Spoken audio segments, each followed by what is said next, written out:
Labguy here. Yesterday's video, Bobo Scope Part 1, went semi-viral overnight, at least as far as my videos go. In 16 hours it got 1,300 views. Thank you to everyone who clicked on that video.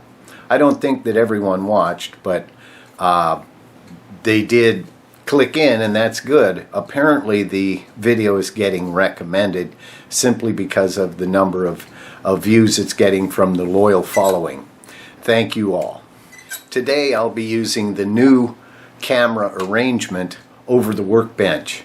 I bought one of those camera extension arms that holds a camera up above your work so that I can get video of me assembling things, and it works mostly if I can just keep my big fat head out of the picture. So without further ado, we'll move on into some clips from that. It's many hours. I'll pick out some of the better parts and put that together. This is going to be a watch Labguy work video. You have been warned. If you're more interested in seeing the thing working, that will be in the next Part 3 video. So let's get going, shall we? This is my CRT bias board, my latest one that I'm building, with a built-in high voltage power supply driven from this transformer, which is a 250 volt center tapped. And this is the first half of a voltage quadrupler that will provide about 1200 volts for running the CRT. So here in just a moment we'll unhook the transformer and I will add the next stage of electronics, which is right here. I've built this piece and these two diodes, which gives us a voltage of 760 volts so far. This leg on this side couples AC along this line, AC of about 250 volts RMS, and then these capacitors across the top are where the DC is built up. I've connected the capacitors in pairs with voltage equalizing resistors of 10 megohms each. The resistors are large enough where they have virtually no effect on the voltage loading or current loading, but they equalize the voltage drop across the two capacitors. Otherwise, one capacitor will end up with all the voltage and the other will have virtually no voltage, and the one with the high voltage will fail.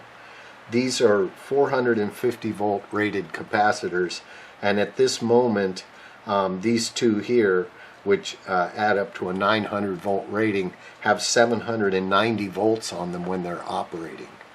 So we'll see if any of these become overstressed as I build up the chain to reach the 1570 volts that it's designed to operate at. So right now the big trick at the moment is to come up with a layout, and I was hoping to get the high voltage section and two low voltage regulators on here, or rectifiers, but it looks like I'll only get the high voltage on this board. And what we have here is we have the brightness pot, the focus pot, and the two positioning controls X and Y, which are at the moment are arbitrary, as I haven't hooked it to a tube, so I don't know which one's left and right and which one's up and down, and they're interchangeable. So for the moment I have to disconnect the transformer so that I can continue working on the board.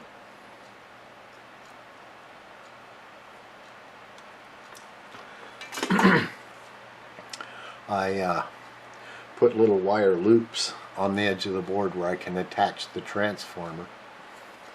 And this is the underside wiring. It's very simple, clean, and I've laid it out with some spacing between to prevent potential arcing, although this circuit isn't that high of a voltage yet where arcing would be an issue.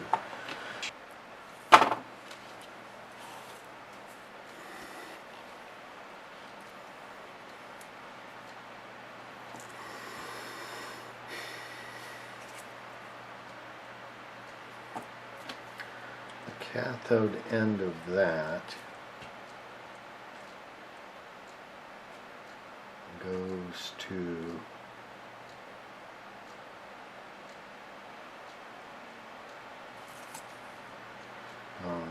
that's the anode. The cathode end goes to the positive side of stack 3.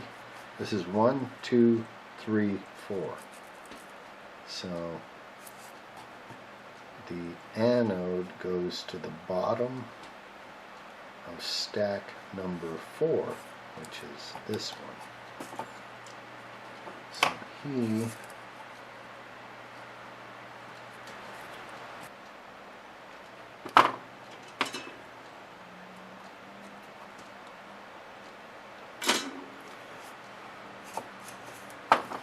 well, I wouldn't call it pretty,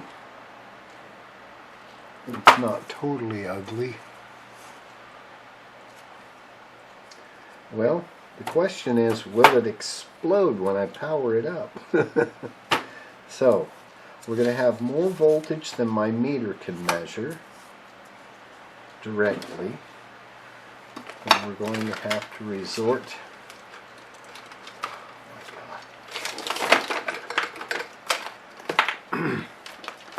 to using the high voltage probe.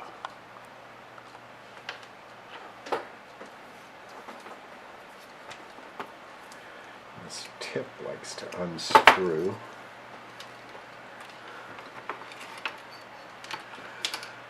Okay, we'll bring the transformer back and reconnect it.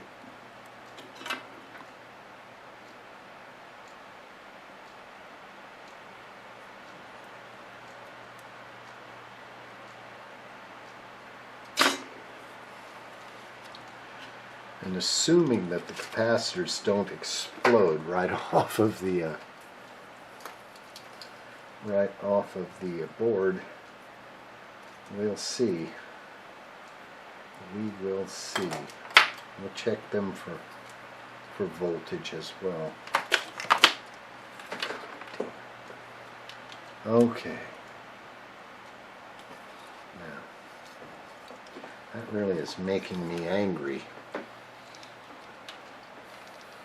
I don't like wires that don't stay where you put them. Okay.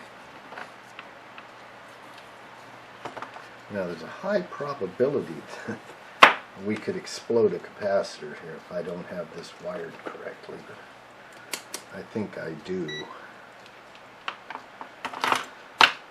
This might be safer to connect with the clip lead.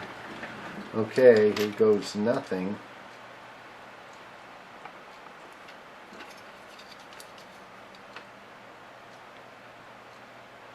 $787.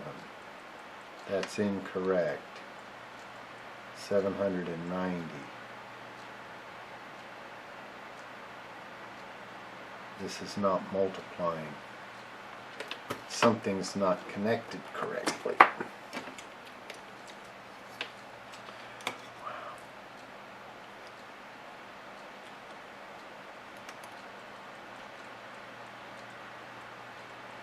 This takes a long time to discharge.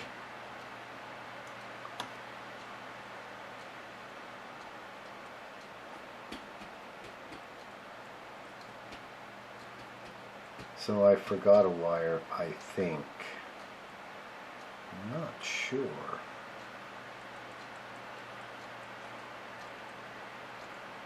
Why is that 790?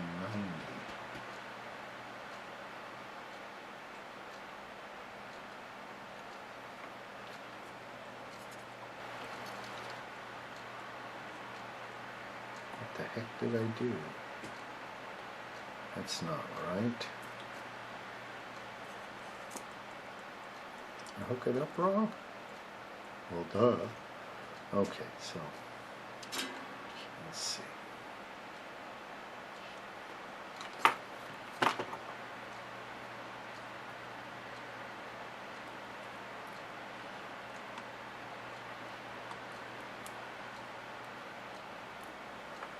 Okay. So the top, okay, this is the bottom, this is the top. This is group 1, 2, 3, 4. The top of group 2 connects to the bottom of group 4. No, yes, 4.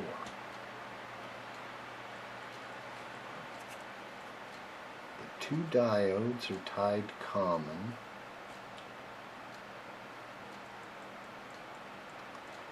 I'm going to have to draw this out. I need a pencil.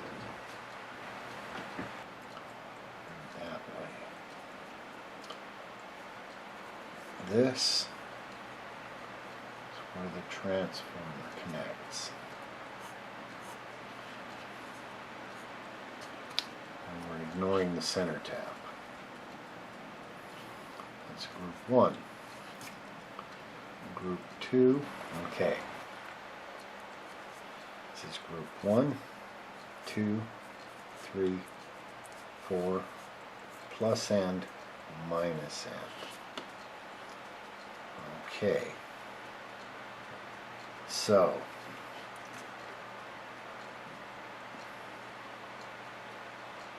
okay, we come in there, we go through here to ground. This is essentially ground, the low end. Now, this is AC, this is DC. This group again is AC. That's what's wrong. And this side is DC.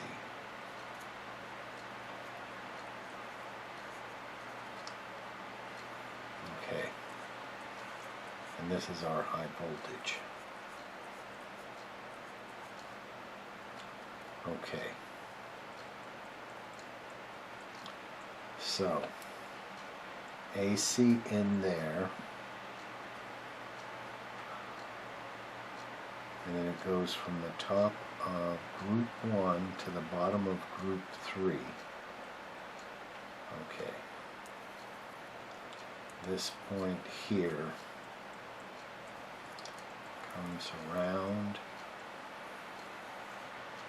to here.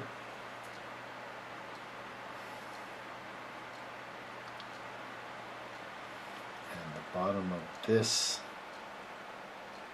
of group 4, connects to the top of group 3.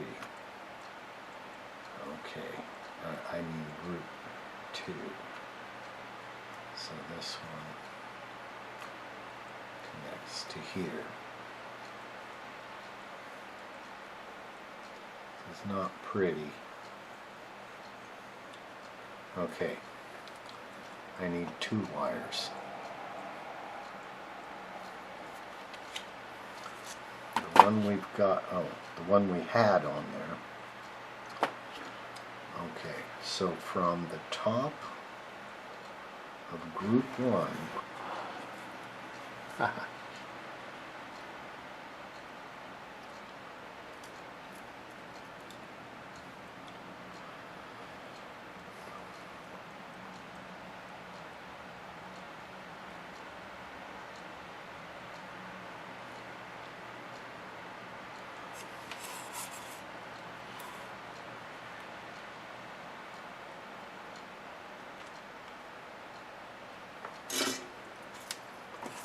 that's one.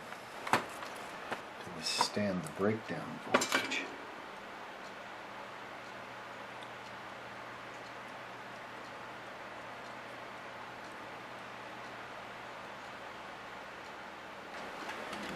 Okay, here goes nothing. Are we ready? Or we got it in the picture? I should run it on low voltage. Oh, nothing's smoking. 1.56 kilovolts. Nice. 1.1 kilovolts, 786 volts, 391 volts. Okay. 1.573 kilovolts.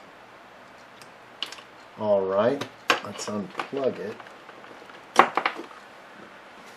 Yeah, don't touch it. I want to feel it, see if it's hot. Okay, if I'm not grounded to real ground, not warm, not warm, not warm, and I'm sure that's still got a bite. See, we still have 1,000 volts. Those 40 megs of resistors are not discharging those capacitors very fast. So we have 1.5 kilovolts from a 250 volt transformer. Now that's no load. Once the voltage divider chain here of the pots are connected up, it will discharge much faster. All right, it works. The top dropping resistor is now installed right here, and we're ready to begin connecting the CRT.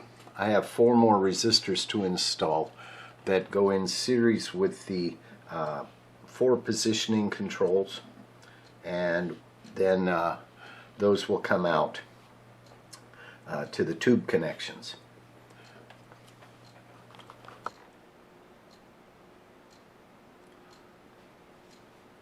While you were not watching, I installed connection loops and the 8 wires that go to the CRT.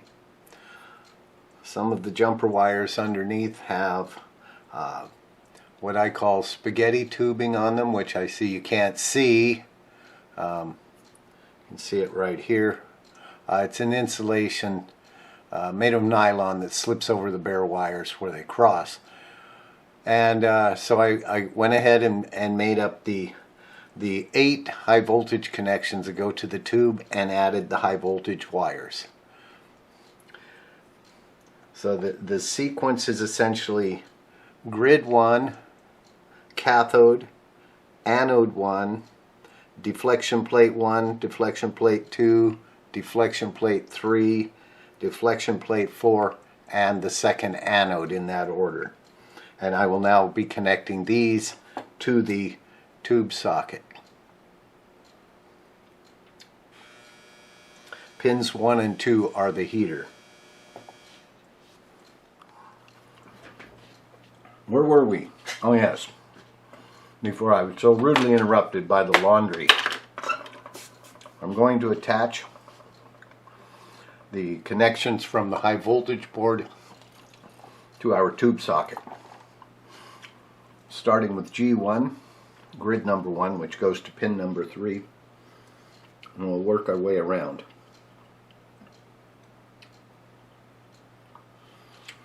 The next one, cathode, pin 4.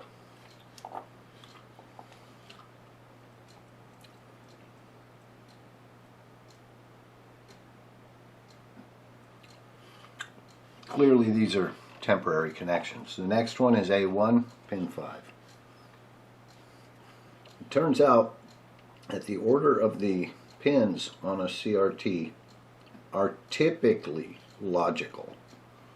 Typically. Next one is one of the deflection plates. We'll put it on pin 6. At the moment they don't matter which way they go. 1, 2, 3, 4, 5, pin 6. 1 points. 6 and 7.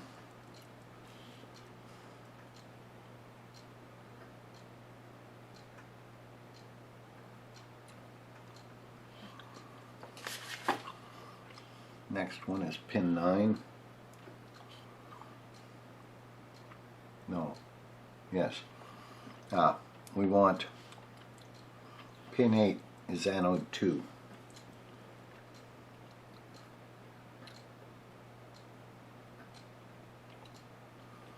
Next one, pin 9, another deflection plate. For some reason they skipped pin 10, probably mechanical reason, and go straight to pin 11.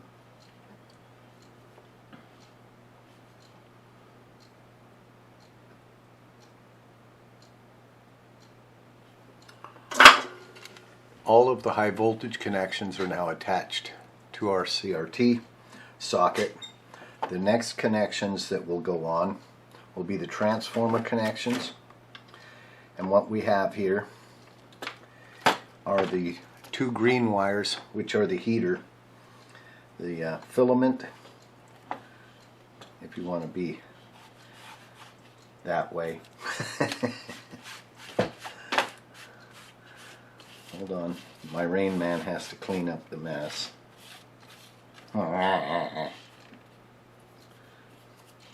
12 wire clippings. Most definitely 12. My Rain Man's always wrong. Okay, here we go. We hook up the heaters to pin 1 and 2 on the tube. This is the 6.3 volts. The heater heats the cathode to make it emit electrons. There we go. Now, we have the yellow wire here, which is our transformer center tap. And I would like to put some tape on that or something to cover it up. Let's live dangerous, shall we?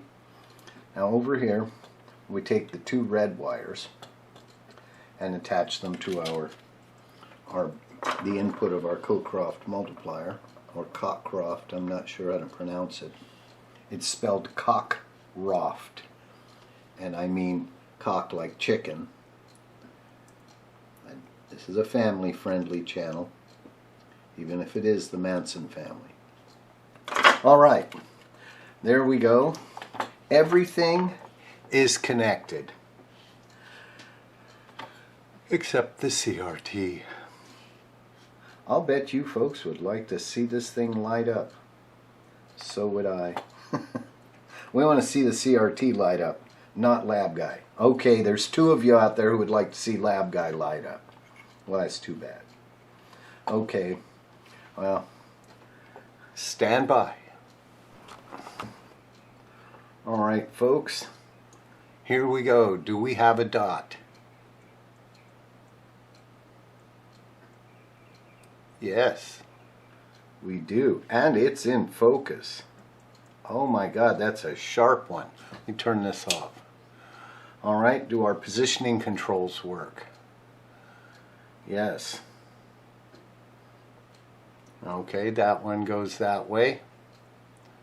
This one goes that way. We have success. We have full DC control of this tube. Alright, now to the human eye, the spot is just visible. I think you can see it too. Let me try to get in the middle of the camera here better. Okay, here's the focus control. My goodness. The out of focus dot is sharper than some CRTs I've seen. Let me turn the beam brightness up, and we'll sweep this back and forth one way and back and forth the other way. We have full extent of the screen, so we have excessive deflection range. We have more than enough deflection range. Wow. Success, folks. Success. Our our D3-130GH works. Thanks to my good friend Robert B., who donated this to me, or traded it to me for some deflection yokes. I think I got the better deal. Okay, my brightness control is at maximum here, but that is a pretty bright dot. My high voltage is just a little bit low on the tube. However, I'm fine with that. It's about 970 volts instead of 1000. So we'll be able to change the resistor here on the board that sets the upper high voltage. It's currently at 360. Let's drop it to about a that's 360 kilo ohms. We'll drop that down to about 300 perhaps, and that will give us plenty of high voltage, maybe a brighter dot. Although this dot is very bright. It moves the way I like. Okay, we control the diagonal. We control the orthogonal. Yes, and we have tons of range. So, excellent, excellent. Groovy. Now, some of the questions are, this transformer, which is not in the picture here, this transformer in the past has overheated on me. It still has little drops of beeswax that have come out. I'm going to unplug this and let the high voltage die down. Oh, we still have a spot, but it's fading. Okay, these capacitors are rather large, and they hold a charge for a very long time, for about 3 minutes. The high voltage end still has 120 volts on it after 3 minutes, so easily needs a 5 to 10 minute discharge time before working on it. However, the project is a 100% success. I hope you all enjoyed that series of video clips. The new overhead camera appears to work well, so I will incorporate that a little more into my productions. So the project will keep going, and we'll pick it up again in part 3. Until next time, Labguy out.